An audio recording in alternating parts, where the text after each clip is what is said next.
आज के डिजिटल दौर में कंप्यूटर की जानकारी रखना किसी भी फील्ड में ज़रूरी हो गया है। कंप्यूटर कोर्सेज की डिमांड और भी ज़्यादा बढ़ गई है। ऐसे में उन छात्रों के लिए जो जल्दी जॉब पाना चाहते हैं या जो टेक्नोलॉजी फील्ड में करियर बनाने की सोच रहे हैं, चाहे वो 10वीं पास हो या 12वीं पास हो या ग्रेजुएट हो, ऐसे में आपको ये कोर्स कर लेने चाहिए। मैं बताने वाला हूँ बेस्ट कंप्यूटर कोर्सेज के बारे में, तो इस वीडियो को बिल्कुल एंड तक ज़रूर देखें। नंबर 7 पे आपका आता है computer basic course, CCC course आप कर सकते हैं। इस कोर्स की ड्यूरेशन रहती है 3 मंथ की। एलिजिबिलिटी की बात कर लेते हैं तो अगर आपने 10th पास कर लिया है, 10वीं कंप्लीट कर ली है, तो आप इसमें अप्लाई कर सकते हैं, ये कोर्स आप कर सकते हैं। अब बात करते हैं कौन कौन सी इसमें जॉब आप अप्लाई कर सकते हैं। ये कोर्स करने के बाद तो आप ऑफिस असिस्टेंट, कंप्यूटर ऑपरेटर जैसी पोस्ट पे अप्लाई कर सकते हैं, जहाँ पे आपकी सैलरी 8,000 रुपीज़ से लेकर 20,000 रुपीज़ पर मंथ तक रहती है। 6th नंबर पे है डेटा एंट्री कोर्स। इस कोर्स की ड्यूरेशन रहती है 3 मंथ से लेकर 6 मंथ तक। एलिजिबिलिटी की बात करें, अगर आपने 10th कंप्लीट कर लिया है या अगर आपने 12th कंप्लीट कर लिया है तो आप ये इस कोर्स में एडमिशन ले सकते हैं। अब बात करते हैं कौन सी जॉब में आप अप्लाई कर सकते हैं ये कोर्स करने के बाद। तो आप डेटा एंट्री ऑपरेटर की पोजीशन आपकी निकलती है गवर्नमेंट सेक्टर में, आप उसमें एलिजिबल हो जाते हैं अगर आपने ये कोर्स किया है। सैलरी की बात कर लेते हैं तो यहाँ पे आप 10,000 रुपीज़ पर मंथ से लेकर 25,000 रुपीज़ पर मंथ तक ईजिली आप कमा सकते हैं। 5th नंबर पे आपका है टैली और GST रिलेटेड कोर्सेज। इस कोर्स की ड्यूरेशन आपकी रहती है 3 to 6 मंथ की।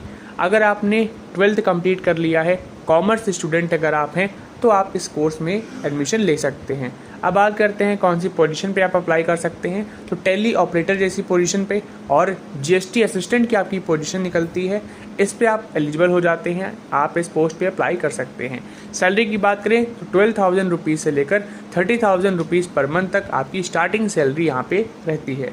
4th नंबर पे आपका है डिजिटल मार्केटिंग कोर्स। इस कोर्स की ड्यूरेशन आपकी रहती है 3 to 6 मंथ। 12th पास अगर आपने कंप्लीट कर ली है तो आप इसमें अप्लाई कर सकते हैं। जॉब प्रोफाइल की बात करें तो यहाँ पे SEO एक्सपर्ट की आपकी जॉब प्रोफाइल होती है और डिजिटल मार्केटर की आपकी जॉब प्रोफाइल होती है। आप अगर ये कोर्स कर लेते हैं तो आप इस पोजीशन पे आप इजीली अप्लाई कर सकते हैं। सैलरी की बात कर लेते हैं तो यहाँ पे आपकी starting salary 15,000 rupees per month से लेकर 50,000 रुपीज़ पर मंथ तक रहती है। 3rd नंबर पर है ग्राफिक डिज़ाइनिंग कोर्स। इस कोर्स की ड्यूरेशन रहती है 6 मंथ से लेकर 1 ईयर तक। एलिजिबिलिटी क्राइटेरिया की बात करें तो अगर आपने इंटरमीडिएट कंप्लीट कर लिया है, यानी अगर आपने 12th अपना कंप्लीट कर लिया है, तो आप इस कोर्स में एलिजिबल हो जाते हैं, आप इस कोर्स में एडमिशन ले सकते हैं।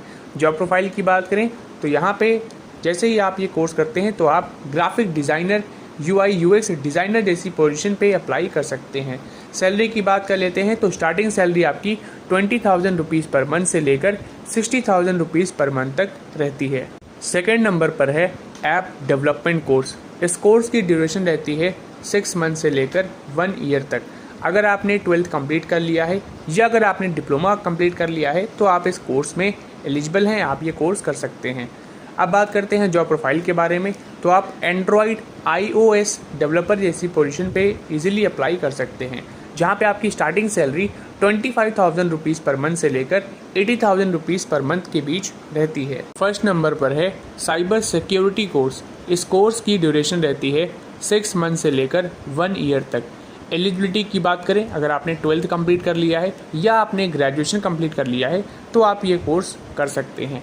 जॉब प्रोफाइल की बात करें, जैसे ही आपने साइबर सिक्योरिटी का कोर्स कंप्लीट करते हैं तो आप सिक्योरिटी एनालिस्ट, एथिकल हैकर जैसी पोजीशन पे आप इजीली अप्लाई कर सकते हैं।